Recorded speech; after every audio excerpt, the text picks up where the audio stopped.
Assalamualaikum warahmatullahi wabarakatuh. Nama saya Alman Nursiamin, NIM 117770010 dari Teknik Elektro kelas A. Di sini saya akan menjelaskan materi Matematika Teknik 2 selama satu semester ini.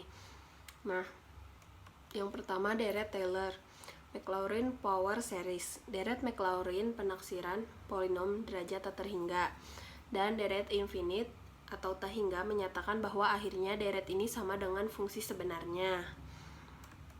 Nah, Taylor series. Dari awal kita selalu memulai perkiraan pada nilai X sama dengan 0. Sesungguhnya kita bisa membuat deret polinom yang berasal dari titik manapun. X sama dengan X0. Ini disebut Taylor series. Jadi, deret Maclaurin merupakan deret Taylor yang berpusat pada X0 sama dengan 0. Nah, truncated Taylor series. We cannot evaluate a Taylor series. It is infinite. Nah, kita bisa memutuskan untuk membuat perkiraan dari sebuah fungsi n atau derajat tertentu sehingga tidak tak terhingga. Kita sebut sebagai truncated Taylor series.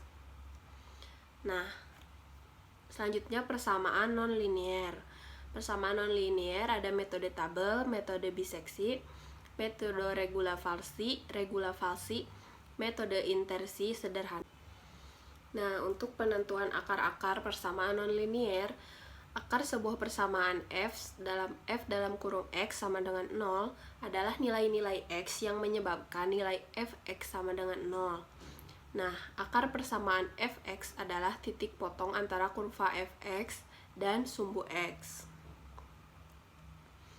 Terus selanjutnya ada metode tertutup. Nah, metode tertutup ada metode tabel, metode biseksi, dan metode regula falsi. Dan ada juga metode terbuka. Metode terbuka yaitu metode iterasi sederhana, metode Newton-Raphson, metode secant. Ada juga metode tabel. Metode tabel atau pembagian area, di mana untuk X di antara A dan B dibagi sebanyak N.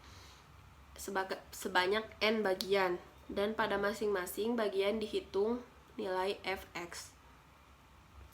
Nah, untuk metode biseksi, yaitu ide awal metode ini adalah metode tabel, di mana area dibagi menjadi N bagian.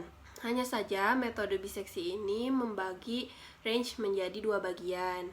Dari dua bagian ini dipilih bagian mana yang mengandung dan bagian yang tidak mengandung akar. Kemudian akhirnya dibuang. Hal ini dilakukan berulang-ulang hingga diperoleh akar persamaan. Untuk selanjutnya adalah metode regula falsi. Metode regula falsi itu metode pencarian akar persamaan dengan memanfaatkan kemiringan dan selisih tinggi dari dua titik batas range. Nah, dua titik A dan B pada fungsi fx digunakan untuk mengestimasi posisi C dari akar interpolasi linear, dikenal dengan metode false position. Untuk selanjutnya, metode iterasi sederhana. Nah, metode iterasi sederhana ini metode yang memisahkan X dengan sebagian X yang lain sehingga diperoleh X sama dengan G dalam kurung X. Contoh, X min EX sama dengan 0 min ubah. X sama dengan EX atau GX sama dengan EX min GX, inilah yang menjadi dasar iterasi pada metode iterasi sederhana ini. Terus selanjutnya adalah persamaan nonlinear. Nah, metode Newton-Raphson dan metode secant. Nah, metode Newton-Raphson ini metode pendekatan yang menggunakan satu titik awal dan mendekatinya dengan memperhatikan slope atau gradien pada titik tersebut. Titik pendekatan ke n plus 1 dituliskan dengan x n plus 1 sama dengan xn fxn per f1 xn. Nah, yang ini metode secant. Metode Newton-Raphson memerlukan perhitungan turunan fx. turunan fungsi fx, dan tidak semua fungsi mudah dicari turunannya, terutama fungsi yang bentuknya rumit. Nah, turunan fungsi dapat dihilangkan dengan cara menggantikan dengan bentuk lain yang ekivalen. Modifikasi metode Newton-Raphson dinamakan metode sekant. Nah, selanjutnya penyelesaian persamaan nonlinear. Penentuan nilai maksimal dan minimal fungsi nonlinear, perhitungan nilai konstanta pada metrik dan determinan yang biasanya muncul dalam permasalahan sistem linear bisa digunakan untuk menghitung nilai eigen. Penentuan titik potong beberapa fungsi nonlinear yang banyak digunakan untuk keperluan perhitungan secara grafis.